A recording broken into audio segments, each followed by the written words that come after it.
Okay, welcome everyone to today's call. We're going to be talking about how you can leverage AI the classy way so you can stalk your prospects and figure out what they want. What is going to get them to take your call and put you at the top of the list so that they are someone that they trust. All right, let me turn off my YouTube so that I can actually hear myself. Here we go. So my name is Natalie Champlin and welcome. I am a brand marketing specialist. So what I do is I help people to talk about what they do in a way that attracts affluent buyers and enrolls new people into their business. And it's based on relationships, it's based on trust, and it's based on taking the best of what you do and communicating that. So we're going to be pulling up ChatGPT today, and I'm going to be walking you through the way that I think about using AI strategically to build trust and build relationships with people, especially those who have a higher net worth, who are ultra successful, who are executives that are really busy, and maybe they're traveling all the time. They're hard to get a hold of. They have gatekeepers. These are the types of people that my clients are typically looking to get connected with, build relationships with, so that those relationships become friendships, mentorships, partners, potential clients, referrals for clients. So if that's the type of thing that you're interested in, you're definitely in the right place. Okay, the GPT that I most commonly use and that I give access to for anyone who attends these trainings and anyone who joins my Trailblazers Facebook group is called my Tony Robbins GPT. So I'm gonna pull him up, and I will also I've dropped a link for that inside of our Facebook group. So if you don't have a copy of him, feel free to you can either join or you can reach out to me and I'll get that to you. But here we go. Let me share my screen. And let me just move this over here, actually. Desktop, share. All right. So this is my Tony Robbins GPT. I'm going to zoom in here so you can see this really well. But what this is really, I mean, I call it a helpful coach for anything. So um, the first thing we're going to do is we're going to go take a look at someone's profile who we might be interested in connecting with. So what I'm going to do is actually pull up a profile of someone who is a past client and dear friend of mine. And seems Lane Monson. So Lane Monson is also known as the 1% coach. He is a billion-dollar achiever and has worked with the highest of the highest types of clients. They've made millions and millions of dollars, and they are looking to just enjoy their life and level up in all areas. So let's say that you were interested in connecting with Lane. So the first thing that I'm going to recommend is that you're going to want to know who has a relationship with the person you want to connect with already.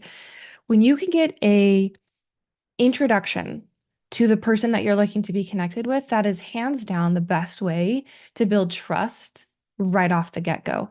I remember I interviewed a guy named, I believe it's Steve Garber. He wrote a book called Power Connect. Oh, was it Power Connecting?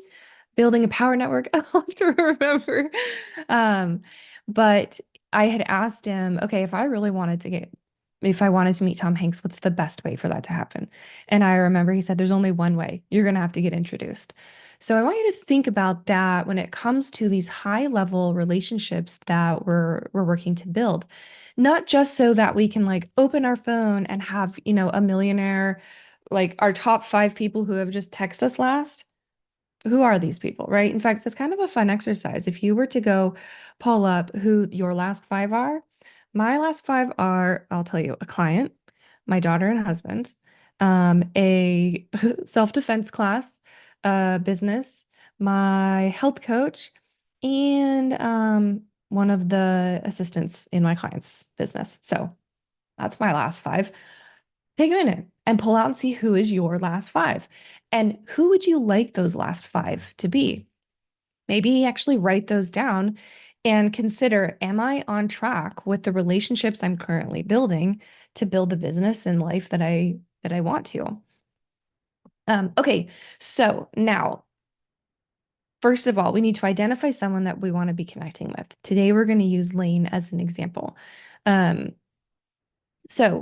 What am I going to want to know about Lane? Well, the first thing is I like to understand their personality and how they communicate. So, there is a tool that's a paid tool that you can use. It's called Crystal Knows or Ask Crystal. And basically, it's an extension on Chrome that allows you, let's see if I actually have it installed. Um, Crystal, here we go. So what it does is it allows you to kind of stalk your person.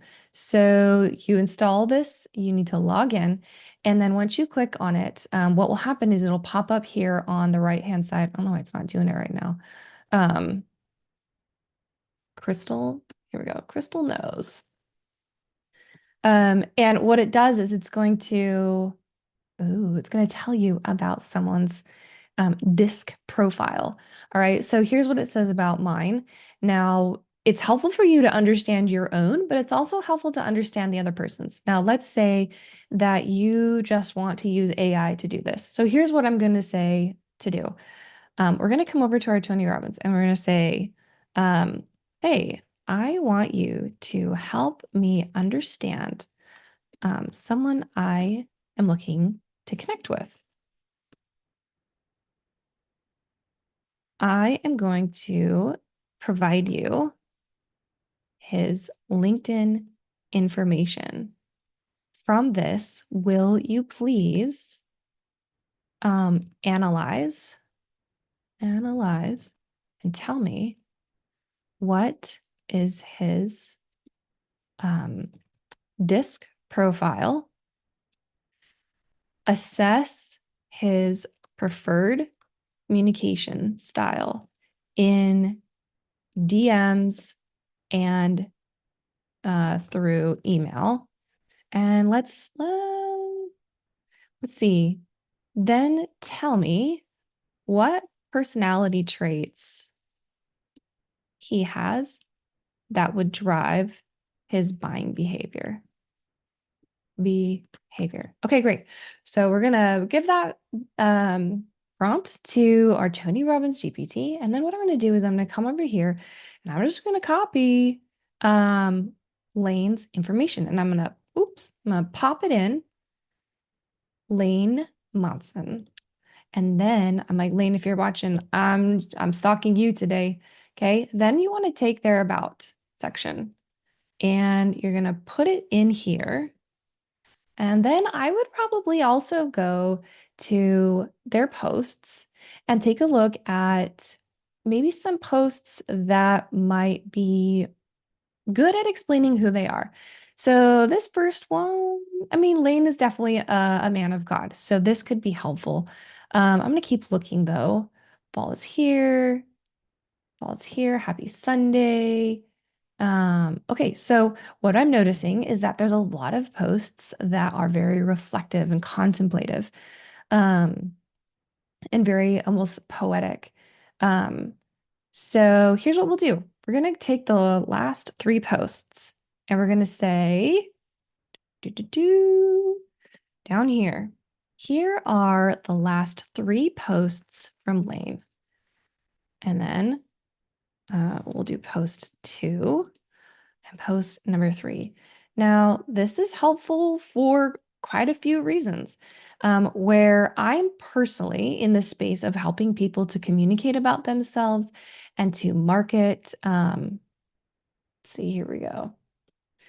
I'm going to be looking at this from more of a marketing angle and a communication angle than, let's say, you are someone who is putting together a high level community who golfs once a month.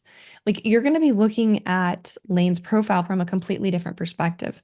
Okay, I'm going to send this off to our ChatGPT and see what it says.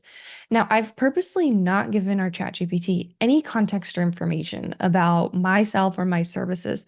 Um, Technically, because this is my ChatGPT OpenAI account, my AI already knows who I am and about me. So it's probably going to be a little skewed towards that.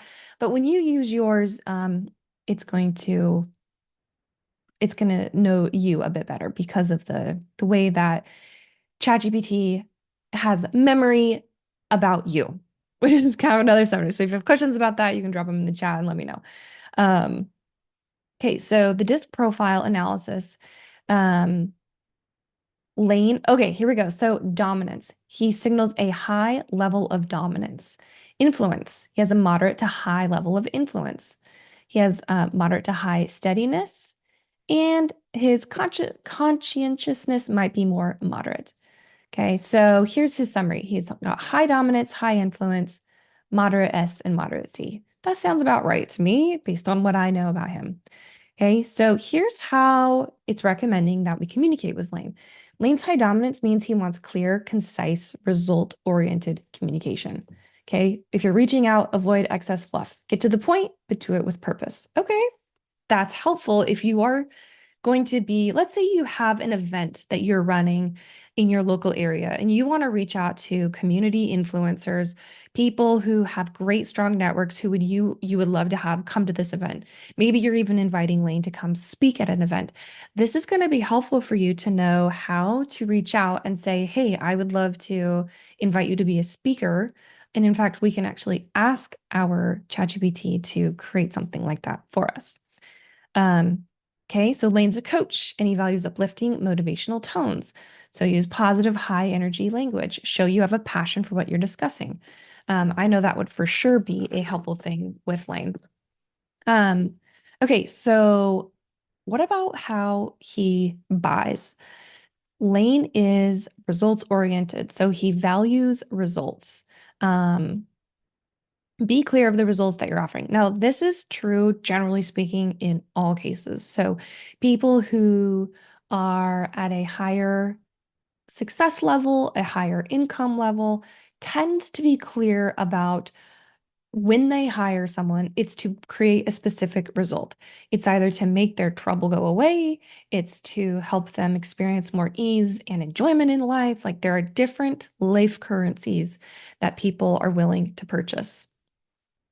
So this Tony Robbins is not trained on my life currencies framework, but I could build one to help me know what currencies Lane values when it comes to how I should be communicating about the offer that I have. It looks like he's interested in exclusive, high value offers. It suggests that he values self-improvement, leadership, and personal growth. He's aligned with his faith and, may want things to be clear and simple. Okay, so we've got this nice little summary of who Lane is. Um, Next, we can ask and say, what are three things that I could do to build trust with Lane? Let's just pretend I want to reach out to have him be a speaker at my next business event. Okay, and then I'm going to say, what are three things? Oops. What are three things that if I did might break trust with Lane and drive our relationship apart or create skepticism in Lane towards me? Okay. We never want to do that, right? We never want to create skepticism or a lack of trust with people. So it might be helpful to understand what would create that. Um, so what it's saying to build trust is to appeal to a sense of purpose and values. All right. So I agree with this. I'm going to add my human intelligence in here to the um, to the artificial intelligence. I remember being at an event last year. It was this really cool photo shoot that I did in Florida, and there was about 10 other business owners there who were influencers, authors, high-level people. And one of them was this guy named Peter, and he was super cool. He had the craziest stories. And he he, he invented like the can't remember what it was, but it was some sort of URL that had to do with like a Middle Eastern government. And so I remember he told us this story about how I can't remember what Middle Eastern country it was, but he was talking to the president of this Middle Eastern country, and he was trying to bring, you know how in the United States we typically use like .com, and in Australia it'll be like I think it's AU in Canada, it's like .ca. He was bringing that version of the web to this country. And he told us he made the biggest mistake. Like he literally lost a multi-billion dollar deal because of this. And it's because when the president had asked him, why should I hire you to do this instead of someone else? He appealed to the financial side of things instead of appealing to purpose and values. So he basically had said, well, hiring me, this is going to make you more money than you could ever imagine. And the guy's like, okay, well, guess what? I already have more money than I would ever need. So that doesn't really appeal to me. Um, and he said, if I had just approached it from a purpose-driven place, like this is going to open up the economy here in your country. This is going to provide opportunity for your people. This is going to, raise you up as a leader. Like those were currencies that were more valuable to this person than the currency of, hey, this is going to make you more money. So that's something to keep in mind when you are appealing to people. If you are going to be doing a money first approach, when you communicate your value, typically what that means is you're going to be in a race to the bottom. You're going to only appeal to people who value what something costs. And typically what that means is people are looking for the lowest cost because that's what's more important is they want something that costs less. Whereas someone who wants the highest quality is likely actually going to be looking for something that costs more. Not necessarily, but they're wanting to look for quality. Price is not the most important driver. So with Lane, this is what I'm gaining from what the AI is telling me.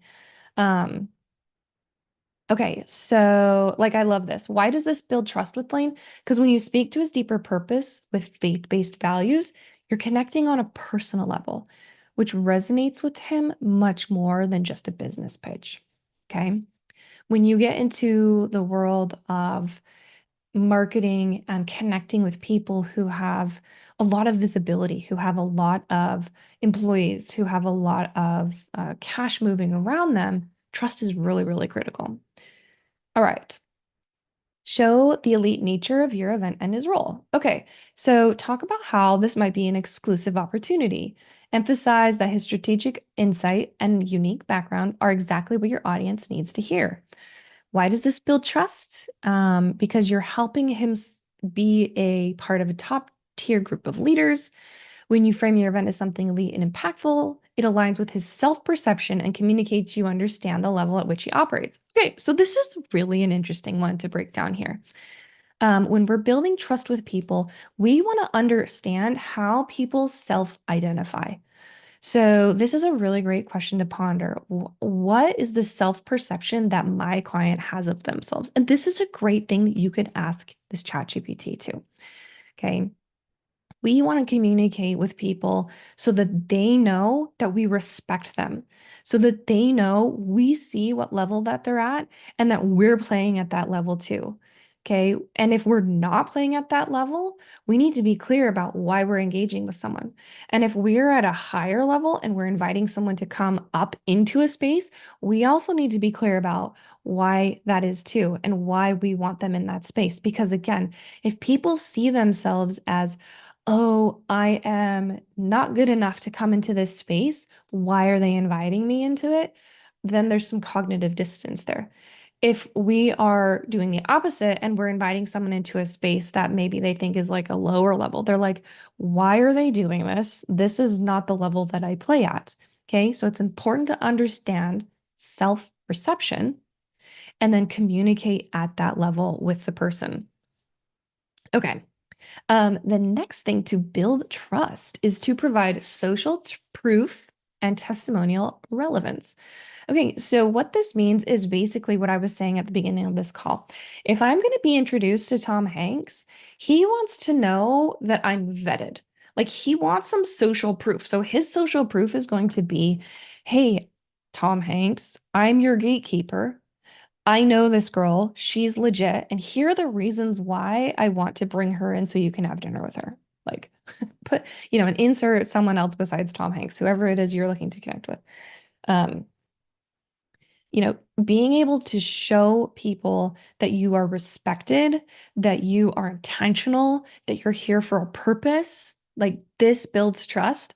Because again, people who are wheeling and dealing and they've got a lot going on, they really value their time and they really value connections. So as long as you can show that you are a valuable connection, you're going to build trust. So let's go into what might break trust. Okay, false sincerity, like overhyping yourself or your event without backing it up with real substance. You're gonna lose trust with people, especially, yeah, if you're just trying to sell him, not a good idea. Okay. If you overlook his time and priorities. So again, this is why it might be a good idea to like go through people's LinkedIn. So if I were to go through Lane's LinkedIn, now again, not everyone shares their whole life online. So we got to be mindful of that. But look, a month ago, it looks like he was with his dad and his son. So, he's spending time with family. Um, he's got his day number 2 of the annual semi-annual Habit Finder Coach Retreat in Huntsville, Utah. Okay, so we know that he is going to a retreat with other coaches, with his mentor, and is engaging in those types of conversations and um, presentations and things. So that's good to know that that's an event that he's going to. Maybe you would want to find out more about this event if you were trying to connect with him, or you want to find out more about who is attending this event or who is hosting this event. So if I were wanting to impress Lane, maybe one of the things I could do is I could look for connecting to the hosts of the event he attends. Okay, so Dave and Ramona Blanchard. Could you imagine if you attended an event and the host was like, hey, you should connect with so and so? That is going to offer a lot of credibility and a lot of trust, and it's going to reduce the friction in getting connected with that person. Okay, so think about who your person is wanting to connect or who is influencing your person and how you might even connect with them. Okay, I know Lane loves golfing, so you can see he's a golfing man. The other thing too that I think is really interesting is to take a look at who are the people that are engaging with your person's um, content online. Okay. So even just kind of starting to stalk people and say, okay, who is connecting? Okay, I've got some first level connections. I know these two guys here. Okay, look, here's a CEO driving AI-powered digital transformation for enterprises. Like, cool. Maybe I'm gonna want to, look into Carlos. Let's take a look at him. I don't know Carlos, but he's into AI, lead generation, lead management. That's kind of cool. Um, so, I may want to, maybe we'll take him next. So let's go back to Lane here, though. Overlooking his time and priorities. So this is a really good principle to follow. We don't want to disrespect people's time, and we want to understand like, hey, what are you spending time on? So, looking at Lane, I'm starting to get a picture. He travels to events to collaborate with other coaches. He enjoys golfing. He spends time with his family. He's busy coaching his clients. Okay. Um, if you focus only on business and ignore core values, yeah, that might lose trust. Okay. Um, I actually want to jump over to Carlos. Okay, let's do the same thing, but for someone else. Okay, so let's do the same analysis, but on someone new. I found a connection with Lane. His name is Carlos. Okay, and I'm telling you, like, I know this is, I mean, it is, it's kind of just stalking people, but this is how you like if you want to get connected with people and you really want to add value to them, then you do need to know what they're up to. Okay, so we're going to take his about me page. And if you guys go and do this, like, please let me know because I think it's exciting. Okay, so and I want to know, like, did you get connected? Like maybe you're pitching someone to be on your podcast. Um, okay, this is cool. So he has a newsletter. Okay, so let's actually take a look at his newsletter. Oh, you know what? I don't want to subscribe. Sorry. I thought it was a LinkedIn newsletter. Um, let's go right here.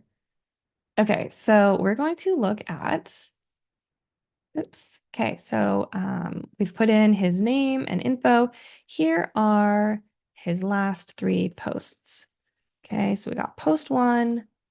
We'll go grab post two, and then we're going to grab post three.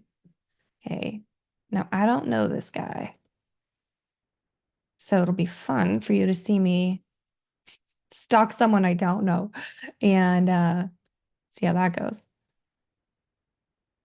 Okay, I'm actually going to skip that one. It doesn't have a lot of substance. Let's go to something different. Okay, this here. This is cool. Okay. Okay, and here is post three. Okay, so I'm going to submit that. And what it should do is, yeah, break down the disk profile. Um,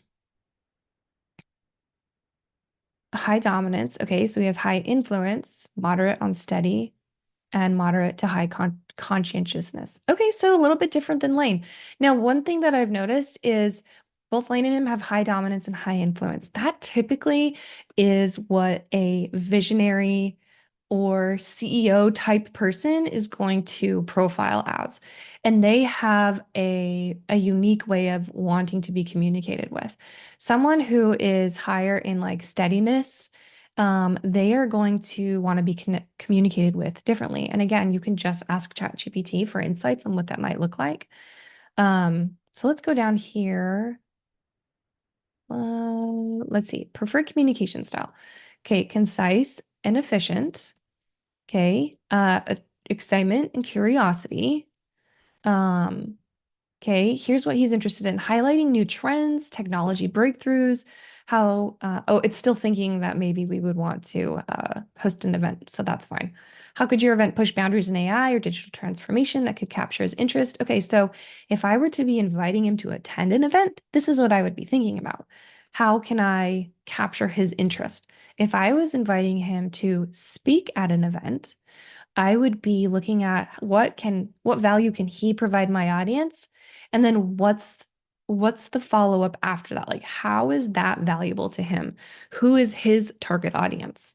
Okay, he talked about in his profile, digital transformation for enterprises. So when I think of enterprise, I think of something like a larger organization, like a manufacturing firm, or I think of a like a software development company.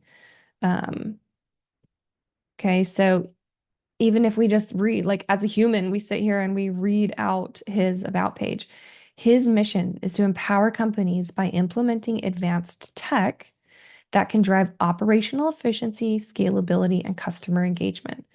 Okay, so um, here's a really cool thing. We could take this and say, in fact, let's do this. Um, we want to know what problems is he solving for his clients. So let's finish off looking at his personality traits. Okay, yeah, innovation driven. Okay, so he is interested in like, what's the cutting edge? How do we innovate? How do we create something new? How do we solve problems? How do we challenge the status quo? He's results oriented. So he's like, let's make things efficient. What can we measure? How can we improve this? What's the process? And collaborative. Okay, so he is, yeah, if you can position your event as a hub for forward-thinking leaders, like he is going to be interested in that. That makes a lot of sense because he wants to connect with people who want to drive innovation, who want to scale their company and leverage technology to do that. Okay, so we can build trust by appealing to his passion for innovation, engaging him in a conversation about the future of AI, and providing concrete examples of value. Awesome, love it. This could break trust if we provide a lack of technical sophistication or vision. Um, okay, so if you are like, hey, I don't know if people are really going to be open to AI, like they're still just kind of dabbling and getting their hands wet, that may not be the most appealing thing. He might be like, yeah, I don't have time for that. Like, I'm not interested. That's not my zone of genius, or that's not the 20% I'm focused on that's creating 80% of my results. Okay, if you're overly salesy or transactional, like a hard sell, ugh, that doesn't feel very good. Um, and he values efficiency. So if you're not maybe efficient in how you're connecting with him, that might not be helpful. Okay, so let's do this. Um, I'm curious to identify the top three symptoms that Carlos may be experiencing in his business and the problems that are causing those symptoms. Remember, and I'm just going to ping it back to this. Remember his company mission. Okay, so let's just send that off and see. Now, this is one of my favorite ways to use AI is to ask it to identify the symptoms and the problems that your clients may be experiencing. Okay, so symptom number one, slower than expected scalability or growth. Okay, this actually makes a lot of sense because whenever you are dealing with an organization that has humans in it, things tend to run a little bit slower. Problems pop up. There's more friction than in this perfect world where we think things might just go as planned. Okay. So limited resources or infrastructure. Well, okay, so this makes sense because he is so inclined to be forward focused and innovative. There may be a limit on the resources they have and what they can do right now as they are scaling. Um, he might need a lot of technical expertise, development bandwidth, and infrastructure. Okay, so he may be saying, look, I need real technical experts who can be boots on the ground, making things happen so that we can improve our processes and scale the business. So there's two things I'm hearing here. One is efficiency. Okay. Strategy is all about what are the resources we have and what's the best way for us to move forward given our constraints. Okay. And then the second thing I'm hearing is he's going to want to be connected with technical experts. All right. So if I know someone who is more of a technical person, in fact, I can think of a couple people that might be a technical person that could potentially add value to him. I may want to lead with, hey, the type of people, again, if we're going with the example that I'm inviting him to come to an event and speak, hey, the people in the audience that I'm bringing, or some of the other speakers, they're actually technical experts in these areas. I thought they'd be a great connection for you. He'd be like, oh, awesome. Okay. So can you see how, just pause for a moment. Can you see how digging into these insights gives you access to more options to provide value to the people that you're connected with? Like, even if you only did this one thing and you took your person's LinkedIn profile and you plopped it in here, and then you said, what are the top three problems that they might be experiencing? Or, excuse me, the top three symptoms, and what problem is causing that? Like, how juicy of insights you're getting. Okay, so the problem,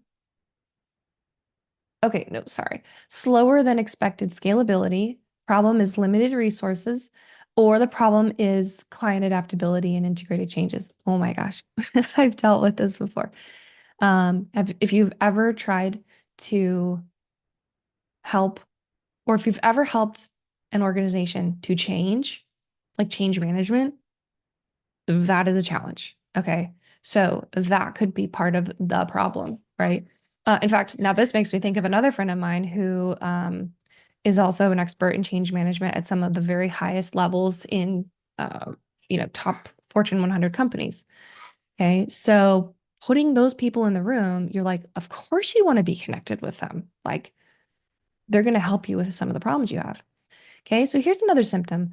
Uh, a decreased client engagement. Okay, so maybe my clients are stepping back. Maybe my clients are not renewing. Well, why might that be? Maybe he's overemphasizing technology, underemphasizing the user experience. Maybe, maybe not. Maybe there's a lack of personalization. Maybe, maybe not, right? Maybe people want things to be tailored to their business. Maybe business leaders are saying, whoa, whoa, whoa, whoa, whoa. I don't know about adopting new AI and new technology. Okay. So again, that's another place to just pull on strings and dig even deeper. Um, okay, last symptom, operational inefficiencies despite AI implementation. Okay. Problem might be there's misalignment between the AI development and the business operation. I know that My husband sees this all the time. He works for a very well-known company, and there is always some there's a different perspective between the business side of things and the actual like engineers or software developers or people who are like bringing the product to the market. Okay, so that can be a challenge that this person is facing. Um, Under investment to automation. Okay, so maybe their clients are not fully willing to invest at a level that actually produces more productivity. Okay. So again, can you see how if I were to go back to Carlos and I were to reach out to Carlos and say, "Hey, I'm hosting an event. I would love to have you come speak. I'm guessing that your clients are struggling with these things and that being connected to thought leaders in change management, to some technical experts in these areas. I thought that might be of value to you. And since they are some of the other speakers, I'm putting together a private speaker dinner that I thought you would love to come and network and connect with some of the other people that are going to be presenting at this event." Like, can you see how now that is such a more nuanced pitch to Carlos? I don't even know who this guy is, but I already feel way more confident in reaching out to him and bringing an energy of like, "Hey, look, Carlos, I'm going to do this with or without you. I would love to have you. I think it'd be great. If it's not a good fit, no problem. You make that call, but here's my logic and reasons why I do think it would be a good fit for you." Okay, so you can see how digging into this is like this is literally tapping into gold. And so many people don't do this. So many people take their ideal client profile and they just make a 1 or 2 page Word document that they never look at again that says Susie is 55 and has 2.5 kids and lives in San Francisco. And it's like, how are those insights helping you?